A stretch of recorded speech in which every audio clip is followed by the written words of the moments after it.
ನಮಸ್ಕಾರ. ಸೂರ್ಯ ರಶ್ಮಿ ವಿಸ್ಮಯ ವಿಶೇಷ ಕಾರ್ಯಕ್ರಮಕ್ಕೆ ತಮ್ಮೆಲ್ಲರಿಗೂ ಕೂಡ ಆತ್ಮೀಯವಾದ ಸ್ವಾಗತ. ನಾಡಿನಾದ್ಯಂತ ಇವತ್ತು ಮಕರ ಸಂಕ್ರಾಂತಿ ಹಬ್ಬದ ಸಂಭ್ರಮ ಮನೆ ಮಾಡಿದೆ. ಸೂರ್ಯ ತನ್ನ ಪಥ ಬದಲಾಯಿಸುವಂತಹ ಸುದಿನ ಇವತ್ತು. ಶಿವನ ಆಲಯಗಳಲ್ಲಿ ವಿಶೇಷ ಪೂಜೆ ಬೆಳಗ್ಗೆಯಿಂದಲೂ ಕೂಡ ನೆರವೇರ್ತಾ ಇದೆ. ಬೆಂಗಳೂರಿನ ಗವಿಪುರಂನಲ್ಲಿರುವ ಗವಿ ಗಂಗಾಧರೇಶ್ವರ ದೇವಸ್ಥಾನದಲ್ಲಿ ಇವತ್ತು ಸೂರ್ಯ ರಶ್ಮಿ ಸ್ಪರ್ಶ ನಡೆಯಲಿದೆ. ಹಾಗಾಗಿ ಸಂಭ್ರಮ ಇಮ್ಮಡಿಯೇ ಇದೆ. ದೃಶ್ಯದಲ್ಲಿ ನೋಡ್ತಾ ಇದ್ದೀರಿ, ಒಂದು ಕಡೆ ಪೂಜೆ ಪುನಸ್ಕಾರಗಳು ನಡೀತಾ ಇದೆ, ಮತ್ತೊಂದು ಕಡೆ ಭಕ್ತರು ಸಾಲುಗಟ್ಟಿ ಬಂದು ದೇವರ ದರ್ಶನವನ್ನ ಪಡಿತಾ ಇದ್ದಾರೆ. ಈ ಒಂದು ಸೂರ್ಯ ರಶ್ಮಿಯ ಪವಾಡವನ್ನ ಕಣ್ತುಂಬಿಸಿಕೊಳ್ಳೋದಿಕ್ಕೆ ಕಾತರದಿಂದ ಕಾಯ್ತಾ ಇದ್ದಾರೆ. ಇನ್ನೇನು ಕೆಲವೇ ಕ್ಷಣಗಳಲ್ಲಿ ಸೂರ್ಯ ರಶ್ಮಿ ಪವಾಡ ಕೂಡ ನಡೆಯುತ್ತೆ. ಈ ಸಂಭ್ರಮವನ್ನ ಕಣ್ತುಂಬಿಸಿಕೊಳ್ಬೇಕು ಅಂತಲೇ ಬೆಂಗಳೂರಿನ ಬೇರೆ ಬೇರೆ ಭಾಗದಿಂದ ಭಕ್ತರು ಬರ್ತಾರೆ, ಕಾತರದಿಂದ ಕಾಯ್ತಾ ಇದ್ದಾರೆ. ಈಗಾಗಲೇ ಸಾಕಷ್ಟು ಸಂಖ್ಯೆಯಲ್ಲಿ ಭಕ್ತರು ಕೂಡ ಜಮಾಯಿಸಿದ್ದಾರೆ ದೇಗುಲದಲ್ಲಿ ನಡೆಯುವ ಈ ಕೌತುಕವನ್ನ ಕಣ್ತುಂಬಿಸಿಕೊಳ್ಳೋದಿಕ್ಕೆ. ಇನ್ನು ದೇವಸ್ಥಾನದಿಂದಲೂ ಕೂಡ ಎಲ್ಲ ವ್ಯವಸ್ಥೆಯನ್ನ ಮಾಡಿಕೊಳ್ಳಲಾಗಿದೆ. ಭಕ್ತರಿಗಾಗಿ LED ವ್ಯವಸ್ಥೆ ಇದೆ ಈ ಐತಿಹಾಸಿಕ ದೃಶ್ಯವನ್ನ ಕಣ್ತುಂಬಿಸಿಕೊಳ್ಳೋದಿಕ್ಕೆ. ಯಾಕಂತಂದ್ರೆ ಆ ಒಂದು ಕ್ಷಣದಲ್ಲಿ ಪ್ರತಿಯೊಬ್ಬರು ಅದನ್ನ ನೋಡೋದಕ್ಕೆ ಸಾಧ್ಯ ಇಲ್ಲ. ಹಾಗಾಗಿನೇ LED ವ್ಯವಸ್ಥೆ ಮಾಡಿದ್ದಾರೆ. ಅವ್ರು ಎಲ್ಲಿದ್ದಾರೋ ಅಲ್ಲಿಂದ ಆ ಒಂದು ಪವಾಡವನ್ನ ಕಣ್ತುಂಬಿಸಿಕೊಳ್ಳಬಹುದು ಅಂತ. ಇನ್ನು ದಕ್ಷಿಣಾಯನದಿಂದ ಉತ್ತರಾಯಣಕ್ಕೆ ಸೂರ್ಯ ಪಥ ಬದಲಿಸ್ತಾ ಇದ್ದಾನೆ. ಸೂರ್ಯ ಪಥ ಬದಲಿಸುವಾಗ ಶಿವನ ಪಾದಕ್ಕೆ ನಮಿಸ್ತಾನೆ. ಈ ಒಂದು ವಿಸ್ಮಯ ಇನ್ನೇನು ಕೆಲವೇ ಕ್ಷಣಗಳಲ್ಲಿ ನಡೆಯುತ್ತೆ. 5:14 5 ಗಂಟೆ 18 ನಿಮಿಷದವರೆಗೂ ಕೂಡ ಸೂರ್ಯನ ಕಿರಣಗಳು ಶಿವಲಿಂಗವನ್ನ ಸ್ಪರ್ಶ ಮಾಡುತ್ತೆ. ಸೂರ್ಯ ರಶ್ಮಿ ಚುಂಬನ ಕಣ್ತುಂಬಿಸಿಕೊಳ್ಳೋದಕ್ಕೆ ಭಕ್ತರು ಕೂಡ ವಿಶೇಷ ಪ್ರಾರ್ಥನೆಯನ್ನ ಸಲ್ಲಿಸ್ತಾ ಇದ್ದಾರೆ.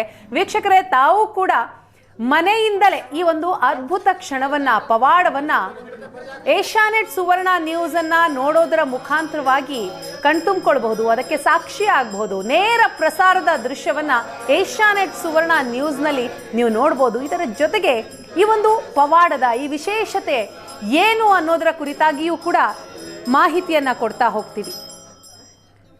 ನಾಡಿನಾದ್ಯಂತ ಇವತ್ತು ಮಕರ ಸಂಕ್ರಾಂತಿ ಹಬ್ಬದ ಸಂಭ್ರಮ ಒಂದು ಕಡೆ, ಮತ್ತೊಂದು ಕಡೆ ಬೆಂಗಳೂರಿನ ಗವಿಪುರಂನಲ್ಲಿರುವ ಗವಿ ಗಂಗಾಧರೇಶ್ವರ ದೇವಸ್ಥಾನದಲ್ಲಿ ಸೂರ್ಯ ರಶ್ಮಿ ಸ್ಪರ್ಶ ಮಾಡಲಿದೆ. ಕ್ಷಣಗಣನೆ ಕೂಡ ಆರಂಭ ಆಗಿದೆ. ಇನ್ನು ಅಲ್ಲಿಂದಲೇ ಮಾಹಿತಿ ಕೊಡೋದಕ್ಕೆ ನಮ್ಮ ಪ್ರತಿನಿಧಿ ಸ್ವಸ್ತಿಕ್ ಇದೀಗ ನಮ್ಮ ಜೊತೆ ನೇರ ಸಂಪರ್ಕದಲ್ಲಿದ್ದಾರೆ.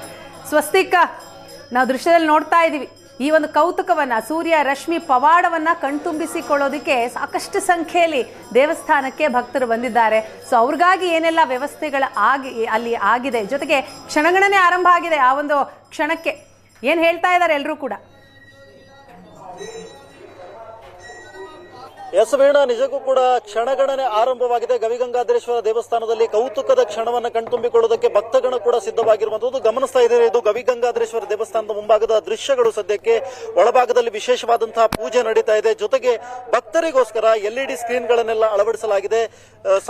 ಸಾವಿರಾರು ಜನ ಭಕ್ತರು, ಸಹಸ್ರಾರು ಜನ ಭಕ್ತರು ಈ ಒಂದು ಸಂದರ್ಭದಲ್ಲಿ ವೆಯ್ಟ್ ಮಾಡ್ತಾ ಇದ್ದಾರೆ ಈ ಒಂದು ಕೌತುಕದ ಕ್ಷಣವನ್ನ ಕಾಯ್ದುಕೊಳ್ಳೋದಕ್ಕೆ. ಜೊತೆಗೆ ದರ್ಶನಕ್ಕೂ ಕೂಡ ವ್ಯವಸ್ಥೆಯನ್ನ ಮಾಡಲಾಗಿದೆ. ಹೊರಭಾಗದಲ್ಲಿ ವೀಕ್ಷಣೆಗೆ ಅಂತ ಹೇಳಿ LED ಸ್ಕ್ರೀನ್ಗಳನ್ನ ಹಾಕಲಾಗಿದೆ. ಜೊತೆಗೆ ಭಜನೆಯನ್ನ ಮಾಡುವ ಮುಖಾಂತರವಾಗಿ ಈ ಒಂದು ಕ್ಷಣಕ್ಕೆ ವೆಯ್ಟ್ ಮಾಡ್ತಾ ಇದ್ದಾರೆ. ಒಂದಿಷ್ಟು ಜನ ಭಕ್ತಾದಿಗಳನ್ನ ನಾನು ಮಾತನಾಡಿಸ್ತಾ ಹೋಗ್ತೀನಿ. ಮೇಡಮ್, ಏನ್ ಹೇಳ್ತಿದ್ರೆ, ಎಷ್ಟೊತ್ತಿಂದ ವೆಯ್ಟ್ ಮಾಡ್ತಾ ಇದ್ದೀರಾ?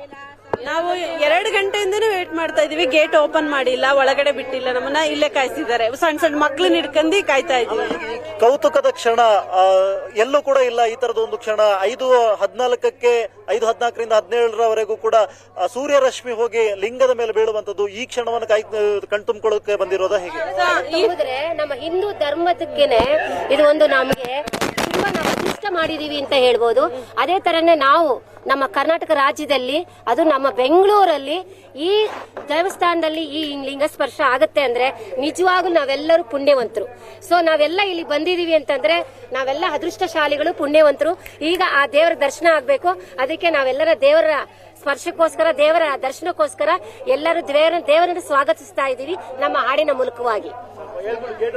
ಸೊ ಹರ ಹರ ಮಹಾದೇವ. ಗೇಟ್ ಒಂದು ಓಪನ್ ಮಾಡಿ. ವೀಣಾ, ಇದು ಭಕ್ತರು ಹೇಳ್ತಾ ಇರುವಂತದ್ದು ಸಾಕಷ್ಟು ಹೊತ್ತಿನಿಂದ ವೆಯ್ಟ್ ಮಾಡ್ತಾ ಇದ್ದಾರೆ. ಜೊತೆಗೆ ಈ ಬಾರಿಯ ಸೂರ್ಯರಶ್ಮಿಯ ವೈಟಿಂಗ್ ಗೋಸ್ಕರ ಸಾಕಷ್ಟು ಜನ ಬಂದಿದ್ದಾರೆ. ಜೊತೆಗೆ ಅವ್ರಿಗೆಲ್ಲರಿಗೂ ಕೂಡ ವ್ಯವಸ್ಥೆ, ಪ್ರಸಾದ ವಿತರಣೆ ವ್ಯವಸ್ಥೆ ಕೂಡ ಆಗಿದೆ.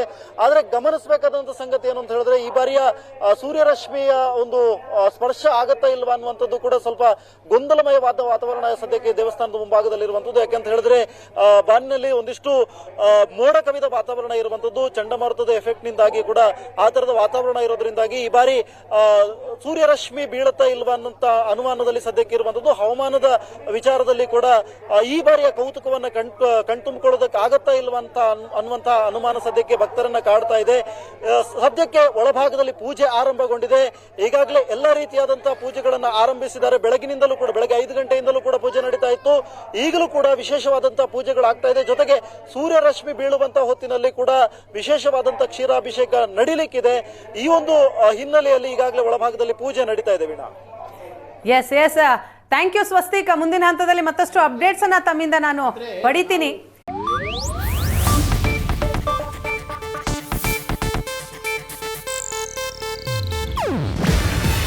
ಇದು ಏಷ್ಯಾನೆಟ್ ನ್ಯೂಸ್ ನೆಟ್ವರ್ಕ್ ಪ್ರಸ್ತುತಿ. ನೀವು ನೋಡ್ತಿದ್ದೀರಾ ಏಷ್ಯಾನೆಟ್ ಸುವರ್ಣ ನ್ಯೂಸ್.